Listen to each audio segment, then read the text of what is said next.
Next on the Best of John Miller. Oh, you should see some of the big ones. They got 50-foot dials. We meet a man who won't just clean your clock, he'll fix it too. And John introduces us to Pamela Brunner. Find out why she gave up an office job to dig out some yards from a heap of trouble. Also, one man's collection is going full throttle. And so I took the side panels off. I'm thinking about either putting racing stripes or flames. On your printing press? On my press, yeah. Learn why he's so in love with racing. Plus, make a statement without saying a word. We look at some of the various license plates showing up on Idaho cars. Discover the lighter side of Northwest living as Idaho's News Channel 7 presents The Best of John Miller. Hi again, everybody. Welcome along to another edition of The Best of John Miller. We started off today with a story from Seattle, Washington. That city is known for its big antique street clocks, but who keeps all those things ticking on time? Well, our John Miller found one man who's made a hobby of making sure time does not stop for the Emerald City. How about this one?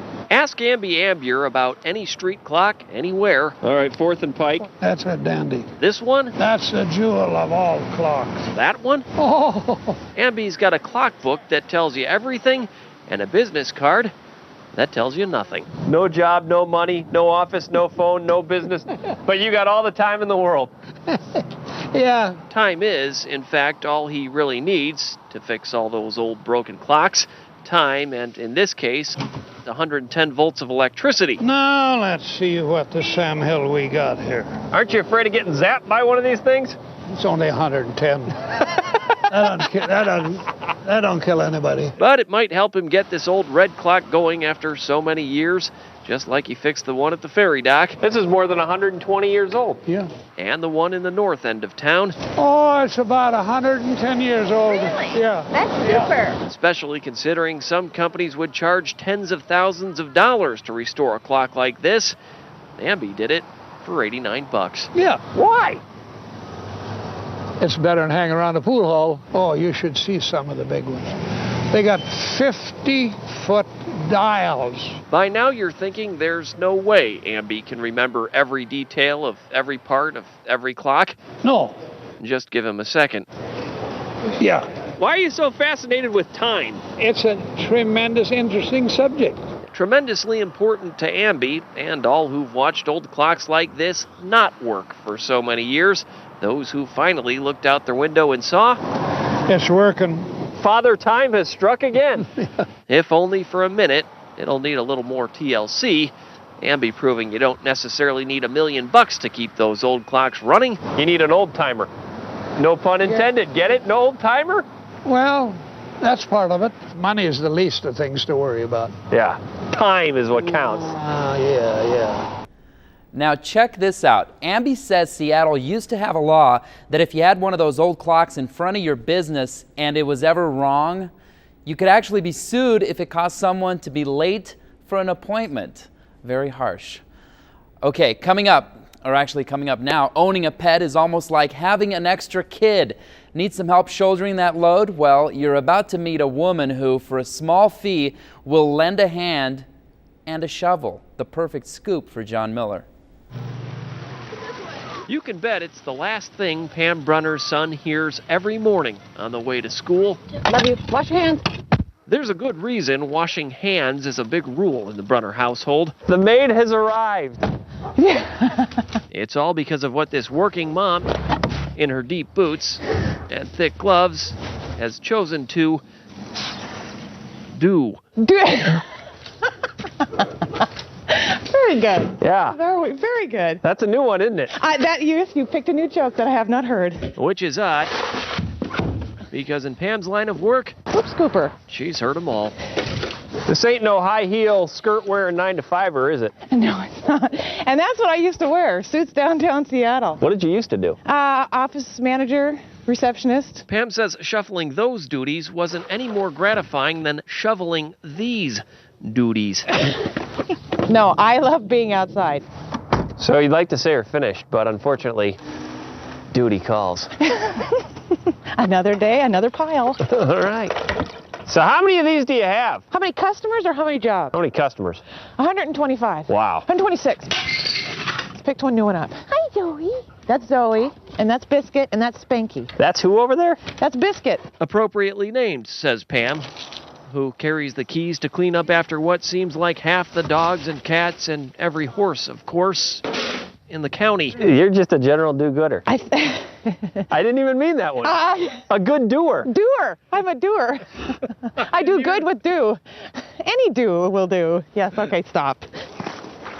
It should be noted that Pam also feeds and walks clients' pets, the size of the job dictating the style of the shoe The poo shoe, the lowrider. and the size of the shovel. Well, you have an amazingly positive disposition for the places you find yourself day after day after day, but you love it. I do. I love it. And that's a good thing. Pam's company is called All Care Pet Services. She only charges about 15 to 20 bucks per visit, depending on the size of your animal's production. Dave Rowe is working on the American Dream. He's been working on his new old home for several years now.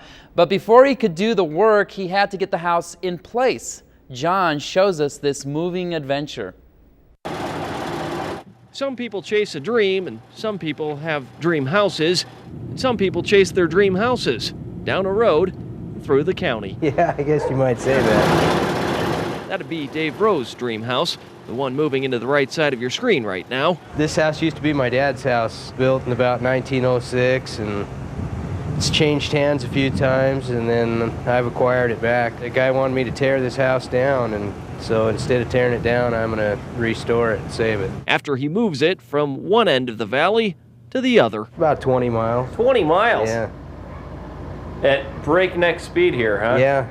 Yeah, Okay. really setting a land speed record. Yeah.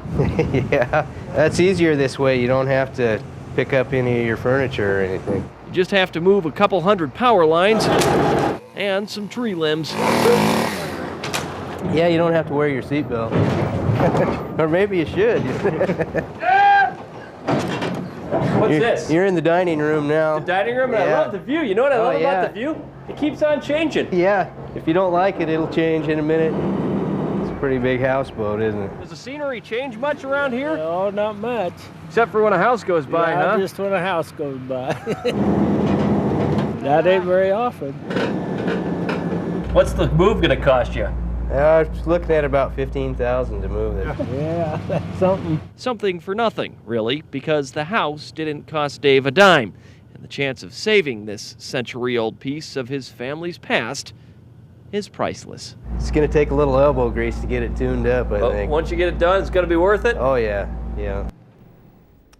Dave says he's slowly restoring the house by himself. It's been a slow process, though. Dave removed the old siding, dug and poured a basement, and he rewired and replumbed the home. Right now, he's in the process of insulating it. Still to come on the Best of John Miller. From Bluebirds to Broncos, John looks at some of the more colorful options for Idaho license plates. And next, John turns the camera around. Hey, get out of my shot! To give us an eye-opening look at the media circus over a big story.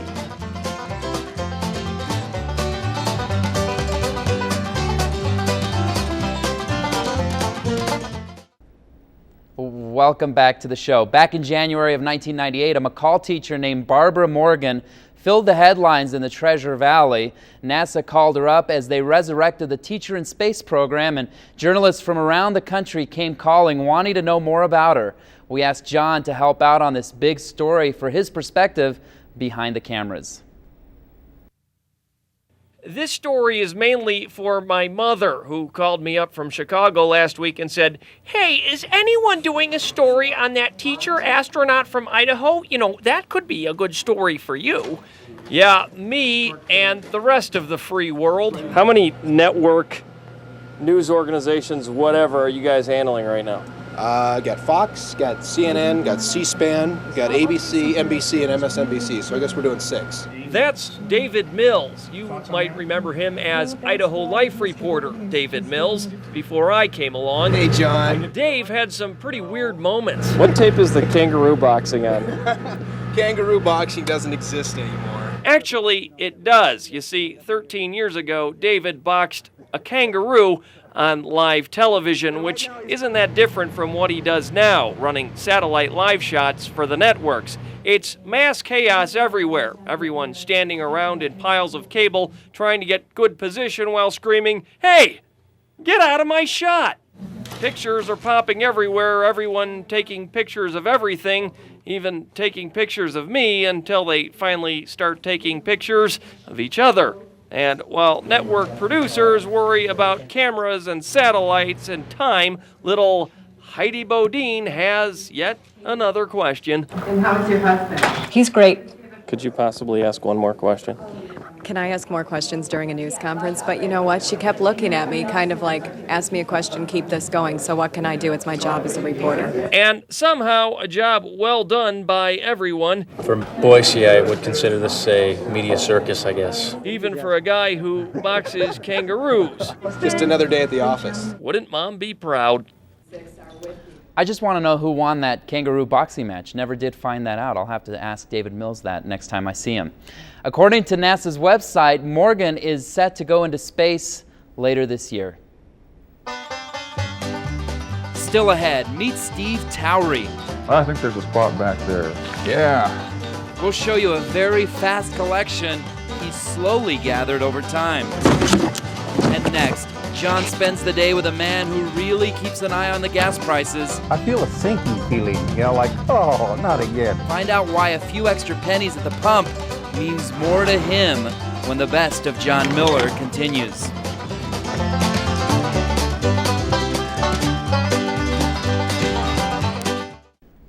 Welcome back to our weekly look at the very best of John Miller. Now, decisions made by rich oil moguls often reach all the way into your pocket.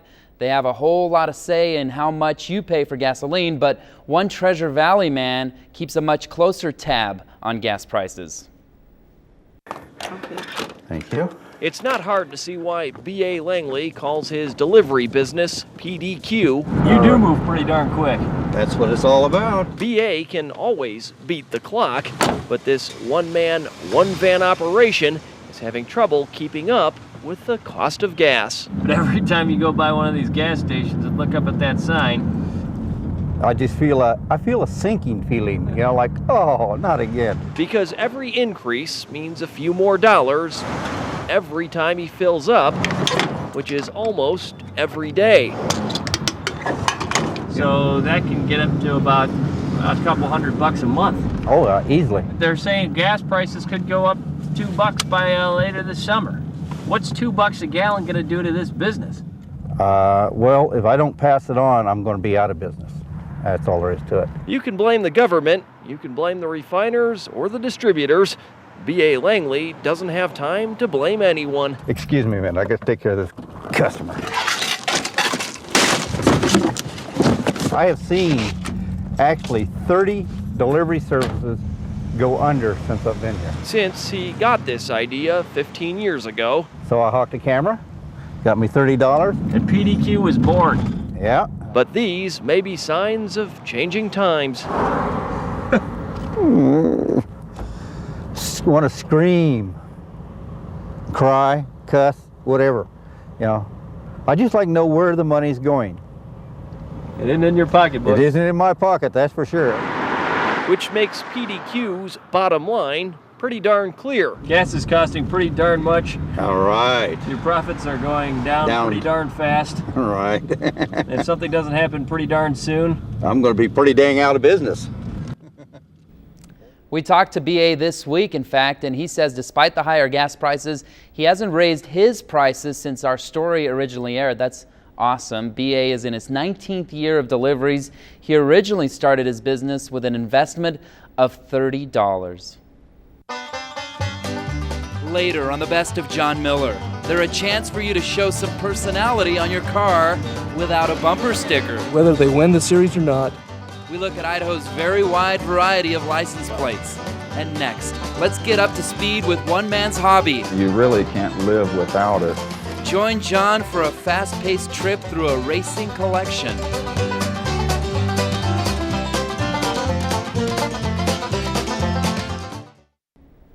Welcome back. Ever heard of Art Pollard, Ken Hamilton, or Maury Fireball Fuller? Steve Towery has heard of all of them, and he's redefined the term photographic memory. John raced on over after he heard of Steve's colorful collection of Idaho's auto racing past.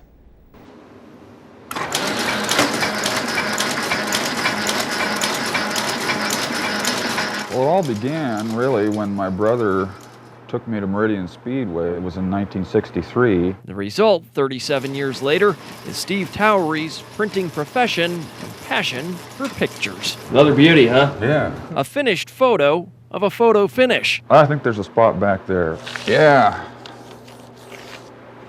There.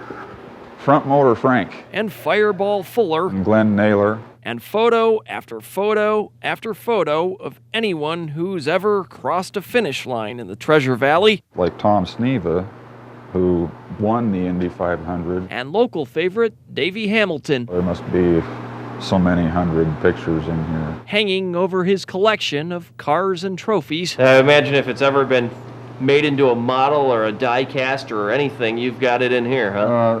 All that I could afford. Enough magazines and memorabilia to keep Steve daydreaming of the time his own family bought him a spin in a mini sprint car. That was Father's Day in 98. Best present you ever got, huh? Oh yeah, it was a lot of fun.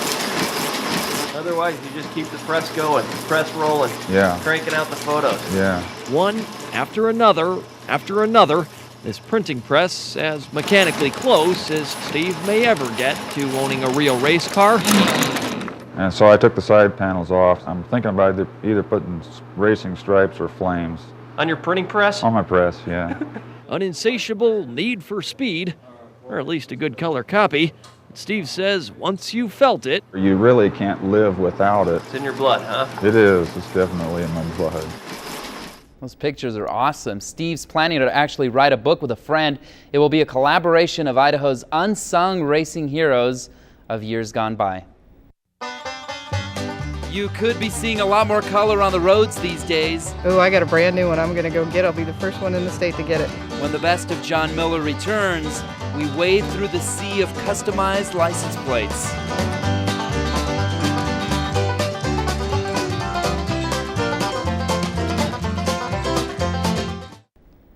Seems Idaho's famous potatoes have some company. In fact, the Department of Transportation can serve up a plate to suit pretty much any taste these days. A license plate, that is. It's a story John Miller originally tackled 10 years ago. Since then, the menu has grown, and you might be surprised by all you can order. You don't have to look far in Idaho to realize we're free to be gaga over our cute cars and sports teams. Whether they win the series or not. But the big story isn't who or what, but how many. How many plates do we have? 11 in all. The DOT's Mike Vogel gave us the quick and dirty about what's new and what's not in Idaho's long love affair with license plates. And like we're sitting here talking, and just minutes ago, out comes another one. Yes, we've just had the new agriculture plate. For all you farmers, the latest in a bumper crop of trees and wilderness, not to mention the ISU, BSU, and UI plates, each serving its own cause. If you buy a snowmobile plate, it helps snowmobilers. If you're buying a ski plate, it helps skiing and cross-country trails. The youth plate will be out next month. This will be a popular one. I was here 6 years ago and there were like 3, I think. Right, there were only 3. This one, and this one. If you thought about maybe getting a new one branching out from the Bluebird plate? Oh, I got a brand new one I'm going to go get. I'll be the first one in the state to get it. What is the it? Sawtooth plate. Yeah, it's a bighorn sheep, and you got the sawtooths, of course. Right. People are already lining up, but Betty Oaf remembers times of simpler tags. Oh man, I was born in 36. Mine's right up there. And you can see some of the themes have changed. Famous potatoes has been a consistent theme throughout. Back in the 40s, they even came with a pat of butter. Why? I just guess we like them. You never know what the DOT is going to serve up next. That's right. How about sour cream and chives? That'd be nice, wouldn't it? Sounds pretty good. Wow, and that was 4 years ago. Idaho now has around 26 specialty plates, according to the state. The latest plates include capital restoration, youth, firefighters, and snowmobilers, just to name a few. Idaho's special plates cost $35 a piece, and then $25 to renew them each year. And of course, that doesn't include the regular yearly registration fees, so it'll definitely cost you if you want to personalize it, but could be well worth it. All right, one of those specialty plates focuses on Idaho's great skiing. Well, unfortunately, another state already claims great skiing on its license plates. John takes a look. Down in Salt Lake City, they take their license plates pretty seriously. People around here tend to like that Ski Utah plate, don't they? Yes, they do. So we were wondering what people here in Utah would think of Idaho's new license plate. Looks a lot like ours. Isn't that what it looks like? Y'all ain't got no mountains in Idaho, man. We got mountains. Oh, we got big ones. Potatoes. I think it looks pretty. Pretty cool. See, you confusing me, right? See, I'm from New York. I don't know nothing. Is there skiing weather in Idaho? You guys I'm seeing snow. Y'all ain't got no snow. You can't tell me you got some snow. You ain't got no snow, man. Maybe that's mashed potatoes. I don't know. So y'all skiing on mashed potatoes then? You can't ski on potatoes, man. What's up? We got snow up there. See, Winter Wonderland. I know it's not the greatest snow on earth. No. I think we want to be a little more athletic than potato-ish lately. That'd be a good idea. Y'all need to make a license plate with a big fat potato right there. One right there, Yeah. one right there. With some baked potatoes, some cheese on it. Seems we aren't going to be shaking that famous potatoes thing anytime soon. I mean, we've always been scenic, but Utah does have that arch thing, and now that we're trying to upstage the greatest snow on earth, well... Utah's gonna be mad. They think they're the only ones with snow. Of course, some folks from the Idaho Potato Commission, as you might imagine, are less than thrilled that our famous potato slogan has been replaced by Winter Wonderland. That'll do it for this edition, but we'll see you again next week as we continue to look at more of the best of John Miller. See you then. Cue up the banjo music. Idaho! How's it going? She is cheating. Oh, man. Revenge is sweet. I'd say the odds of that.